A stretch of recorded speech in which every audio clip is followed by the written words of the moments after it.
one of the things that Jane has talked about is, the rise of the machines, and we wonder often about the impact. In fact, I don't know about you, but it just seems maybe my antenna is up, but every book, blog, article I'm reading is about sort of the death of the humans and the rise of the machines with the Internet of Things and so on. And I just wonder, in your role, you would see across so many industries, who's the next to be unemployed?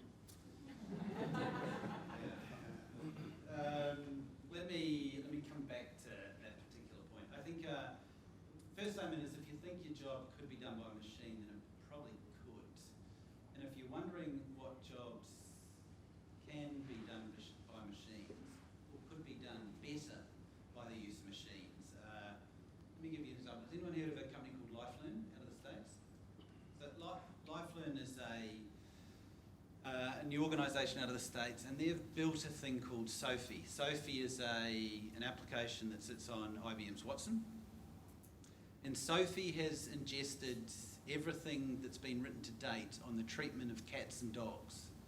I think Sophie's a she, so I'll refer to her as a she. And she has been rolled out to vets on a beta program in the United States, and vets who are on the program can, during the course of treating or inspecting a cat or a dog, turn around to Sophie and ask, Sophie, I've just inspected this animal, here are all the symptoms, what do you think's wrong? And Sophie will come back with an answer based on everything she's ingested, suggesting that here is the issue, and also based on everything she knows, here is what we think the best course of treatment is to return that animal to 100% health in the shortest possible time. Lifelearn are ingesting everything that's ever been written about us, about humans, not just the physiological research that's going on, but also all the pharmaceutical research that's going on. The problem space is there. I think the medical fraternity produces about 20,000 journals, new piece of research a month. I mean, it's beyond any human capability to keep up with that level of information pouring into your roles and responsibilities. So you can sort of see the value prop there.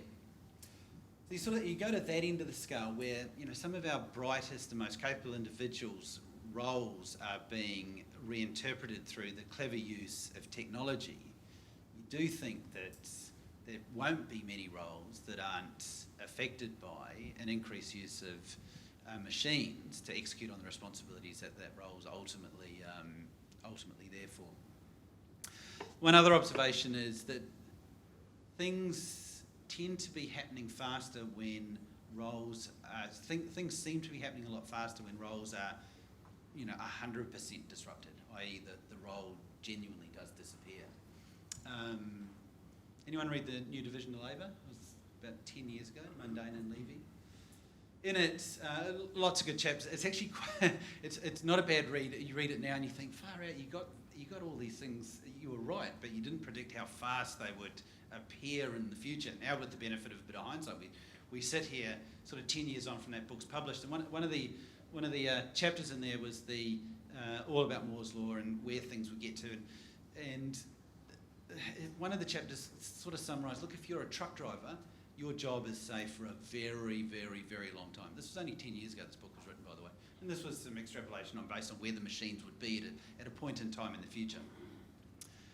We've got miners now that are using autonomous trucks in the Pilbara to move coal out of the open cut mines. We've got autonomous trains that are now rolling out of the outback of Australia, taking a lot of ore to ports.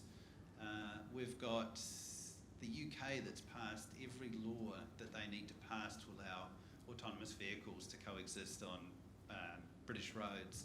And the first autonomous taxi fleet, I think, is either operational in Milton Keynes or about to be operational in Milton Keynes.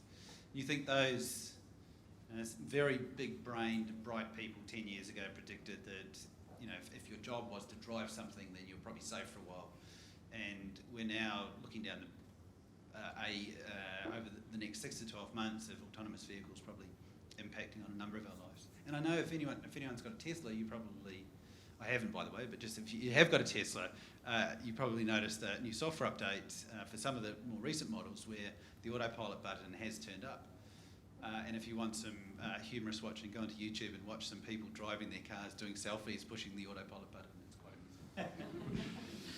amusing. When you think about that impact of machines, actually, just before I get to that question, I thought about my career as a writer and as a journalist. And You want me to tell you you're not going to be disrupted? no, I actually know the answer to it. That there are sports reports now being generated by Google that are completely inseparable from sports reports that are written by actual sports journalists, because actually sports reporting is basically just a series of data, isn't it? It's data joined by metaphors. The Black Caps spiralled into a mid-order collapse with statistic, and same with caption writing. I used to think that writing captions and headlines was one of the last things I could do. Turns out Google now writes captions for newspapers as well, so I'm screwed.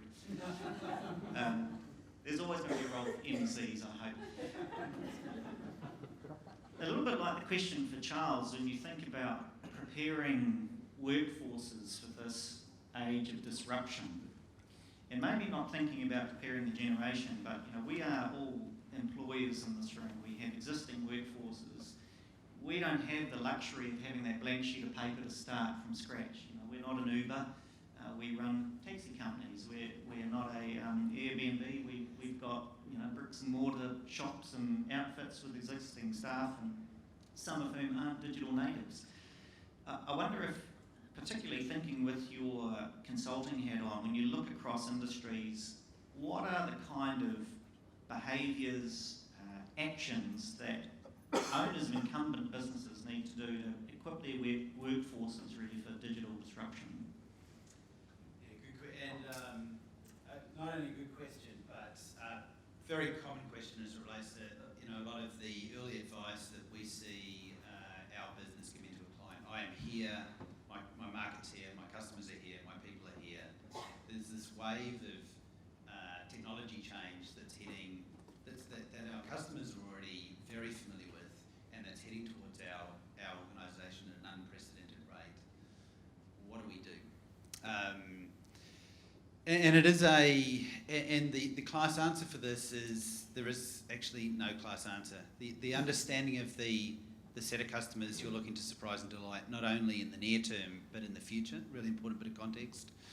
The operating model that you have in place now, and I'm not sure if there are individuals in the audience who are completely comfortable with the operating model that their business operates with, or if they think that is the optimal one to take them from where they are now to a future that's more connected, more predictive, more in the moments that your customers and your employees are in. And if you are, you're in a fantastic spot, but most of the organisations that we talk to are at a point where they've inherited an operating model that's incrementally grown over the period of time the organisation's been relevant. They've been able to get their business to a scale with that operating model. But the likelihood of that being the perfect model to take them into the future, there's always question marks there. And we haven't come across one yet where you think, yep, that's the one, there's the class answer. Then, so what do you do with that information? And organisations do have the choice of, do we take our current organisation on the journey to where we want to be? Or in actual fact, do we sweat the asset and do we look at an operating model for the business that we want to be in the future and set up a challenger brand, a new organisation, something else to go after that market? Because the journey that you need to take this organisation on and the concern that you're going to have over disrupting those revenue streams that still might be relatively material and difficult to introduce a new target operating model and disrupt some of those, put it in the too hard basket. That decision point, and you can see organisations in the market now who have gone, dropped a challenger brand in, they're doing things differently, they're doing things with they're using connected technologies and smarter machines to drive a number of the operation. They haven't had to take their organisation on the change journey to get access to the benefits associated with that investment. So it's a tough decision. The one thing though, startups, you'll be jealous of the startups because they're the blank canvas operating model and they get sort of design. They're jealous of your scale. So, and the scale's probably still got a bit of an advantage as it relates to the future that you're looking to be relevant in.